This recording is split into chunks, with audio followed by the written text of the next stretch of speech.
Sivaya Nama Tiruchitrambalam. Welcome back to our discussion on Thiruppaatu. We are continuing our discussion on the 7th Thirumurai, and we are going to start with the next Padigam now.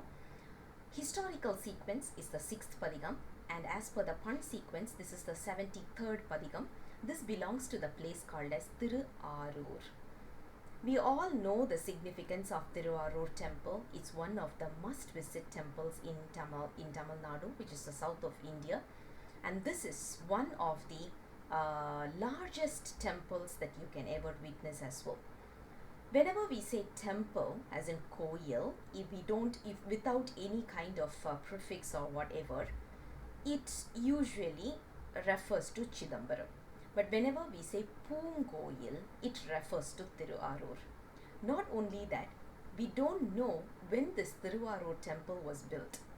It dates back for so long back that we don't even have a count of those. And that has been documented by Appar Peruman as well, Thirunavukarasar as well. Not only that, Thiruvaroor temple is quite big. The water body there, we call it as the holy lake or the holy pond, that is quite big as well. It's the same size as the temple. And not only that, if you look at this particular temple, there are so many small temples within Thiruvaroor temple itself. So Thiruvaroor temple is not just one whole, it's like a family of temples that you can see. Quite a lot of small temples are there within this particular temple itself. And the significance of this temple is you will be able to see all three forms of Lord Shiva, which is the primary deity over here. You see him in the form, as in formation, which is called as the cosmic dancer posture, as well as you are able to see him in the form of a Shivlinga, which is neither form nor formless. And we are also able to see one particular place where Lord Shiva is formless. You do have a specific temple for that within Thiruvaroor temple itself. It's a must-visit temple. There's a lot of history behind this particular temple. There's a lot of Puranas behind this temple.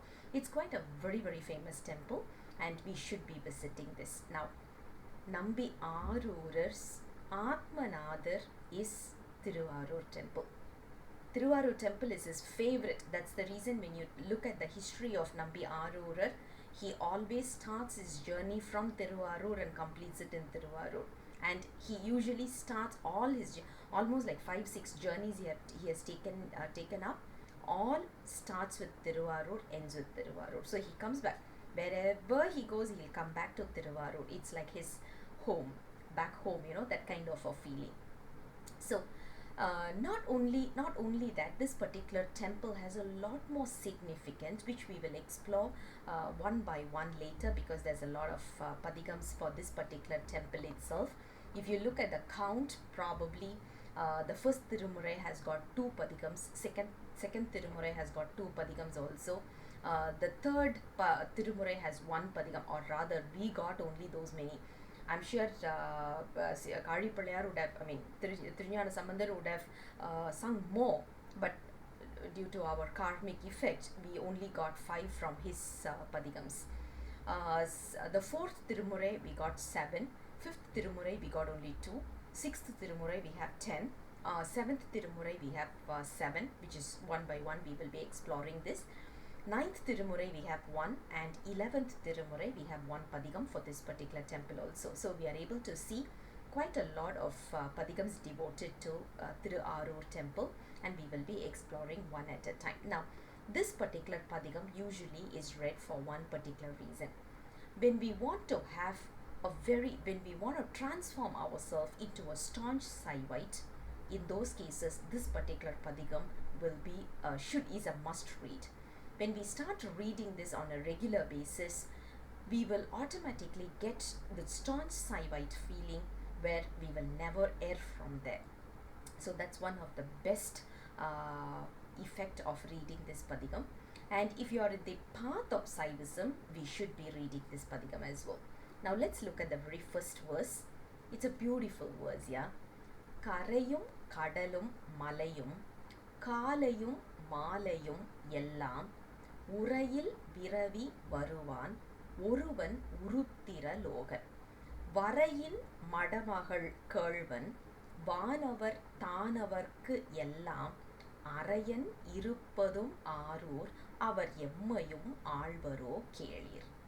Beautiful verse, because there's a lot of inner meaning for this. Now let's explore a bit by bit for this. If you look at the first verse, first line rather, we are going to split into two sections of it. He says, Karaiyum Kadalum malaiyum.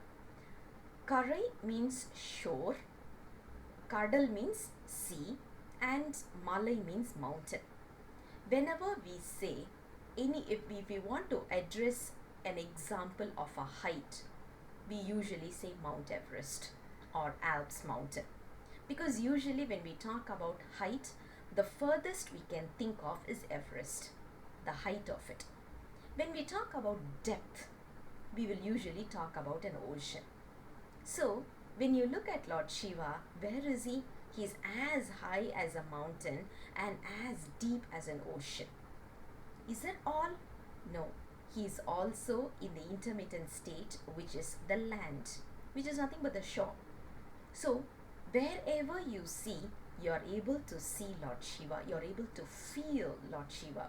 Why? Because he is there everywhere. He is omnipresent. That is the reason. Whether it is as high as a mountain, as deep as a sea, or as normal as a land, you are able to see or feel Lord Shiva.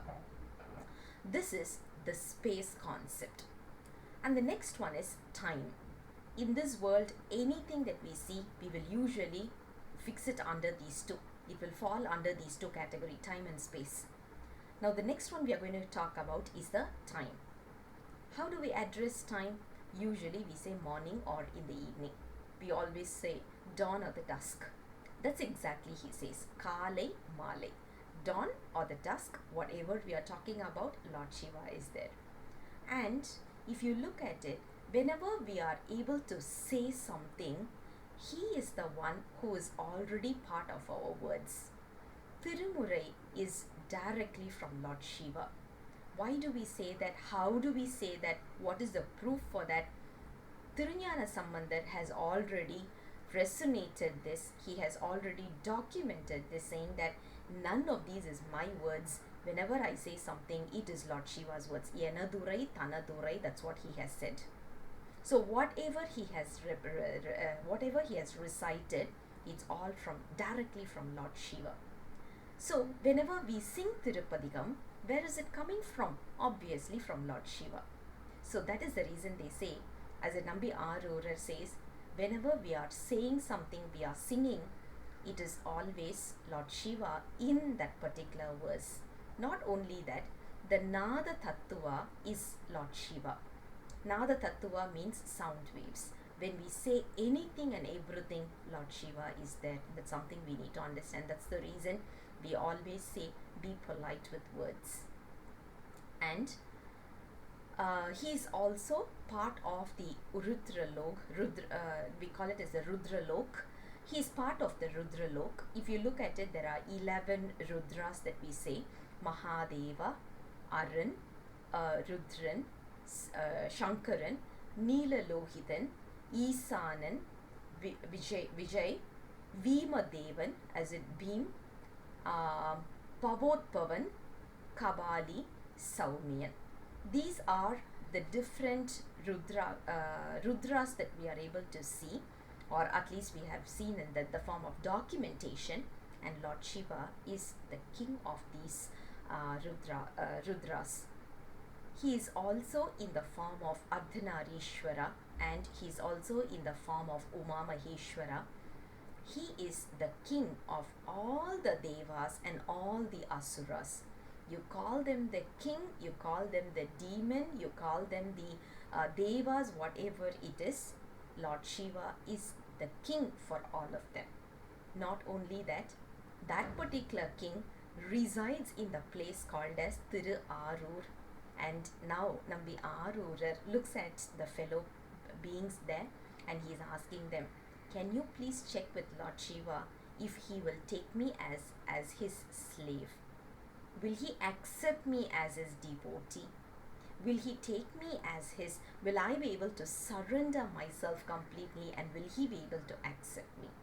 Imagine Nambi Aaroor is asking this question because he feels that he's quite new to Saivism, and so he's asking the guys over there, because those people who are residing there are all considered to be very old, not in terms of the age, but in terms of their maturity, their spiritual journey, because we always say someone who's born in Thiruvaroor will always be renunciated immediately. When we say renunciation, we always say those people who are born in Thiruvaroor, those people who have visited Chidambaram, those people who die in Kasi, and those people who just think of Tiruvannamalai will all be will all go through this self-realization state very soon. This is documented, and that is why Nambi Aaroor is asking the fellow mates over there to say, can you please check with Lord Shiva and tell me if I am also eligible to be his devotee. If Nambi Aaroor itself is asking this, imagine where can we go and ask, at least where can I go and ask? It's marvelous to see this kind of submissiveness. Such a lovely verse. I'll come back again with the next verse very soon. Until then, Sivaya Nama Thiruchitrambalam.